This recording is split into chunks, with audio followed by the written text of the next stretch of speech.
वक्रतुंड महाकाय सूर्यकोटि समप्रभ निर्विघ्नं कुरु मे देव सर्वकार्येषु सर्वदा। जय माता दी, राधे राधे। आइए सुनते हैं करवा चौथ की सभी कथाएं एक साथ। करवा चौथ के व्रत संबंध में कई लोक कथाएं प्रचलित हैं। एक बार पांडु पुत्र अर्जुन तपस्या करने नीलगिरी नामक पर्वत पर गए। इधर द्रौपदी बहुत परेशान थी। उनकी कोई खबर न मिलने पर उन्होंने कृष्ण भगवान का ध्यान किया और अपनी चिंता व्यक्त की। कृष्ण भगवान ने कहा, बहना, इसी तरह का प्रश्न एक बार माता पार्वती ने शंकर जी से किया था। तब शंकर जी ने माता पार्वती को करवा चौथ का व्रत बतलाया। इस व्रत को करने से स्त्रियां अपने सुहाग की रक्षा हर आने वाले संकट से वैसे ही कर सकती हैं जैसे एक ब्राह्मण ने की थी। प्राचीन काल में एक ब्राह्मण था, उसके 7 लड़के एवं एक गुणवती लड़की थी। एक बार लड़की मायके में थी, तब करवा चौथ का व्रत पड़ा। उसने व्रत को विधि पूर्वक किया। पूरे दिन निर्जला रही, कुछ खाया पिया नहीं, पर उसके 7 भाई परेशान थे कि बहन को प्यास लगी होगी, भूख लगी होगी, पर बहन चंद्रोदय के बाद ही जल ग्रहण करेगी। भाइयों से रहा नहीं गया। उन्होंने शाम होते ही बहन को बनावटी चंद्रोदय दिखा दिया। एक भाई पीपल की पेड़ पर छलनी लेकर चढ़ गया और दीपक जलाकर छलनी से रोशनी उत्पन्न कर दी। तभी दूसरी भाई ने नीचे से बहन को आवाज दी, देखो बहन, चंद्रमा निकल आया है, पूजन कर भोजन ग्रहण करो। बहन ने भोजन ग्रहण किया। भोजन ग्रहण करते ही उसके पति की मृत्यु हो गई। अब वह दुखी हो विलाप करने लगी। तभी वहां से रानी इंद्राणी निकली। उनसे उसका दुख न देखा गया। ब्राह्मण कन्या ने उनके पैर पकड़ लिए और अपने दुख का कारण पूछा। तब इंद्राणी ने बताया, तूने बिना चंद्र दर्शन किए करवा चौथ का व्रत तोड़ दिया, इसलिए यह कष्ट मिला। अब तू वर्ष भर की चौथ का व्रत नियम पूर्वक करना तो तेरा पति जीवित हो जाएगा। उसने इंद्राणी के कहे अनुसार चौथ व्रत किया तो पुनः सौभाग्यवती हो गई। इसलिए प्रत्येक स्त्री को अपने पति की दीर्घायु के लिए यह व्रत करना चाहिए। द्रौपदी ने यह व्रत किया और अर्जुन सकुशल मनोवांछित फल प्राप्त कर वापस लौट आए। तभी से अपने अखंड सुहाग के लिए हिंदू महिलाएं करवा चौथ व्रत करती हैं। एक और कथा के अनुसार बहुत समय पहले की बात है। एक साहूकार के 7 बेटे और उनकी एक बहन करवा थी। सभी 7 भाई अपनी बहन से बहुत प्यार करते थे, यहाँ तक कि वे पहले उसे खाना खिलाते और बाद में स्वयं खाते थे। एक बार उनकी बहन ससुराल से मायके आई हुई थी। शाम को भाई जब अपना व्यापार व्यवसाय बनकर घर आए तो देखा उनकी बहन बहुत व्याकुल थी। सभी भाई खाना खाने बैठे और अपनी बहन से भी खाने का आग्रह करने लगे, लेकिन बहन ने बताया कि उसका आज करवा चौथ का निर्जल व्रत है और वह खाना सिर्फ चंद्रमा को देखकर उन्हें अर्घ देकर ही खा सकती है। चूंकि चंद्रमा अभी तक नहीं निकला है, इसलिए वह भूख प्यास से व्याकुल हो उठी। सबसे छोटे भाई को अपनी बहन की हालत देखी नहीं गई और वह दूर पीपल के पेड़ पर एक दीपक जलाकर चलने की ओट में रख दिया। दूर से देखने पर वह ऐसा प्रतीत होता है कि जैसे चतुर्थी का चाँद उदित हो रहा है।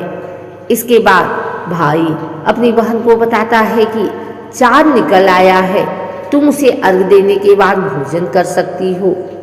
बहन खुशी के मारे सीढ़ियों पर चढ़कर चाँद को देखती है, उसे अर्घ देकर खाना खाने बैठ जाती है। वह पहला टुकड़ा मुंह में डालती है तो उसे छींक आ जाती है। दूसरा टुकड़ा डालती है तो उसमें बाल निकल आता है और जैसे ही तीसरा टुकड़ा मुंह में डालने की कोशिश करती है तो उसके पति की मृत्यु का समाचार उसे मिलता है। वह बौखला जाती है। उसकी भाभी उसे सच्चाई से अवगत कराती है कि उसके साथ ऐसा क्यों हुआ। करवा चौथ का व्रत गलत तरीके से टूटने के कारण देवता उससे नाराज हो गए हैं और उन्होंने ऐसा किया है। सच्चाई जानने के बाद करवा निश्चय करती है कि वह अपने पति का अंतिम संस्कार नहीं होने देगी और अपने सतीत्व से उन्हें पुनर्जीवन दिलाकर रहेगी। वह पूरे 1 साल तक अपने पति के शव के पास बैठी रहती है, उसकी देखभाल करती है। उसके ऊपर उगने वाली सुई नुमा घास को वह एकत्रित करती जाती है। 1 साल बाद फिर करवा चौथ का दिन आता है। उसकी सभी भाभियाँ करवा चौथ का व्रत रखती हैं। जब भाभियाँ उससे आशीर्वाद लेने आती हैं तो वह प्रत्येक भाभी से यम सुई ले लो, पी सुई दे दो, मुझे भी अपनी जैसी सुहागन बना दो, ऐसा आग्रह करती है। लेकिन हर बार भाभी उसे अगली भाभी से आग्रह करने को कहकर चली जाती है। इस प्रकार जब 6ठे नंबर की भाभी आती है तो करवा उससे भी यही बात दोहराती है। यह भाभी उसे बताती है कि चूंकि सबसे छोटे भाई की वजह से उसका व्रत टूटा था, अतः उसकी पत्नी में ही शक्ति है कि वह तुम्हारे पति को दोबारा जीवित कर सकती है। इसलिए जब वह आए तो तुम उसे पकड़ लेना और जब तक वह तुम्हारे पति को जिंदा न कर दे उसे नहीं छोड़ना। ऐसा कहकर वह चली जाती है। सबसे अंत में छोटी भाभी आती है। करवा उनसे भी सुहागिन बनने का आग्रह करती है, लेकिन वह टाल मटोली करने लगती है।